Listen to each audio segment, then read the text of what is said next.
What's up, guys? If you're not subscribed, please subscribe. Also, please smash that like button on the video and enjoy the show. And you've been clear on that, and I appreciate you being clear on that because you don't want to throw people under the bus, especially who responded to the situation correctly as well. But like, there's certain things in the chain of commands with situations like this that is classified that you can't get into. But just on a broad level, when someone looks at a director of an agency, right? Like when I look at the director of CIA, I always wonder, you know, all the fucking missions going on in the world at one time, he's one person, she's one person. How do you get read in on that? So now let's, on all of them, right? Like now let's go to the director of the Secret Service. Obviously, she doesn't go to every event that happens. There's a million events happening every day. But she's also got a job to run an entire agency that, as you laid out earlier, includes investigations, all different other kinds of things. So she's one person. She's going to be reported to on a lot of important things, but she's not necessarily like, the way I understand it, if Donald Trump is doing a fucking rally in Butler, PA on a Saturday afternoon, she's not sitting at the command center on a desk on a Bluetooth, you know, saying like, all right, Falcon says yes to that. Of course. That doesn't work. So in some respects, there's only so much control she can have once the situation's underway. But are there people, and again, if you can't answer this, no problem, but like, are there people who are specifically designated at a highly senior level to always be the person in the command center, like the NFL has the dudes in New York to review the plays? They're always there for that. Or is there someone like that in any type of public type of event that a person, a high-level protectee is at? No, not the way you described it. It's not because once again, like I said, every visit, every site's different, and every division. So it's compartment. You know, you have the Presidential Protective Division, and Vice Presidential Protective Division, the Donald Trump Protective Division. You know, all these different divisions that are running the protection in that particular division. So you can't micromanage it from the top, and you're absolutely right. It's incumbent upon the individual division to run itself to a degree while getting help, you know, assets and requests and different things from headquarters. And once again, trying, you know, especially if we get more intelligence that there's a bigger threat against somebody or other different things happen, you know, addressing that as it goes. But I think, to me, and this is just my personal opinion, is I think the main thing you have to have is culture. You know, a winning football team has a great culture, like the Patriots during their heyday when they were rolling over everybody. And that's the thing I think we need to work on. What's our attitude? Let's get back to basics. Let's get back to what we are here for. You feel like the culture had fallen off the beaten path? I don't know. Well, here's the thing. We've had there's no question within law enforcement wide, we need more police officers, we need more Secret Service agents. We fall under that too.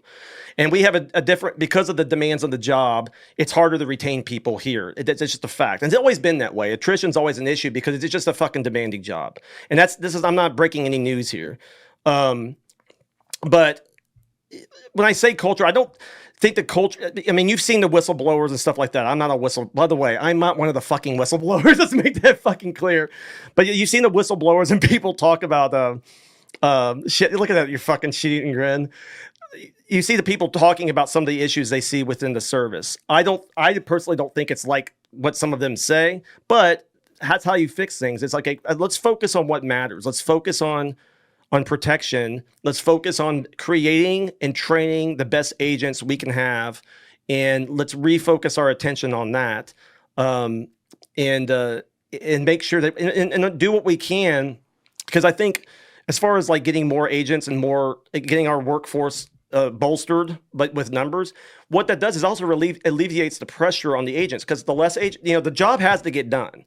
Whether you do it with 100 people or 500 people, it's getting done. Right. But just those, if you only have 100 people, guess what? They're going to get their asses kicked. Yeah. So you've got to relieve some of that pressure, I think. And also, going back to complacency, that's how you avoid complacency, is you allow people to have a life outside of it. You know, with family and the things that matter. So when they come back to work, they're focused, ready to go, in shape. You know, they have some time to decompress a little bit. Yeah, one of a friend of mine, Jim DiOrio, who's been on the show a bunch. He was West Point Special Forces for like a decade, and then he was almost 25 years FBI and got very high level at FBI by the end. And when he left shortly after Comey had left, right? Yeah. And one of the things he talks about is also culture and how when Comey got there, this was a guy from the outside. Yeah. He wasn't a guy who had come up through the ranks. Like Jim always talks about Louis Freeh, who from the lawyer side of it came up through the ranks of the FBI and everything, and how much people respected him for that and how good the culture was. And he said he felt like when Comey got there, Jim Comey, in my opinion, was a narcissistic and is a narcissistic egotist. You know, that's what he is. People are going to think what they're going to think, but they don't need to hear it from that boob. That's as simple as I can say it. That big, lanky, dope. Did anyone at the FBI like him? No. He started out, first couple of months, and we were like, maybe. He was calling agents on their cell phone, thanking them for casework. That was good. Yeah. Then it just fell apart. And it's because he tried to put his stamp on it. That's what I think. Just the narcissistic behavior just bothered me. His own universe. I mean, there was shit in the book. I'm not going to go page by page, but there was stuff in his book that it was just false. Material, substantively and materialistically wrong.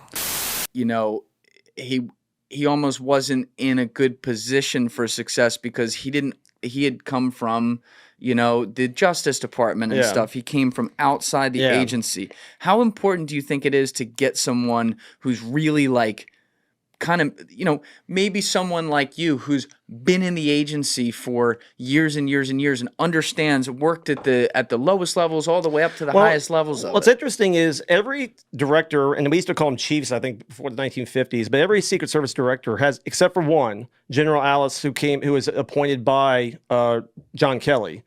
He was the only one that wasn't an agent. So throughout the history of the Secret Service, they do come up like acting director Rowe. He's been in the service, I think, 25 years or something. He's done it all, and he's done that stuff. And there is truth to that. I think it's important.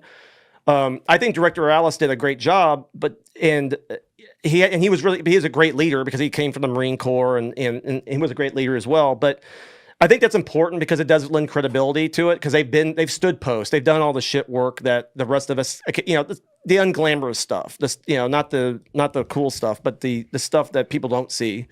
But I don't know, I can't put a finger on it. But when I say culture, what I'm saying is we need to you have to establish something. Maybe get your swagger back, and we get back on track. Because I mean, this is indicative. This doesn't happen if we were operating exactly the way we should be. This kind of shit shouldn't happen.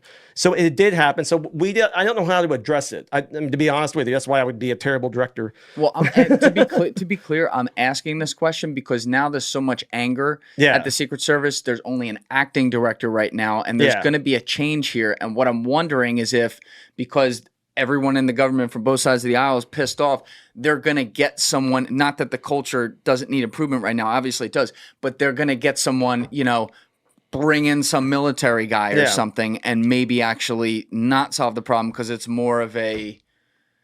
feels more of like, hey, you guys all fucked up, so now we're in charge. You know what I mean? Yeah. I don't know.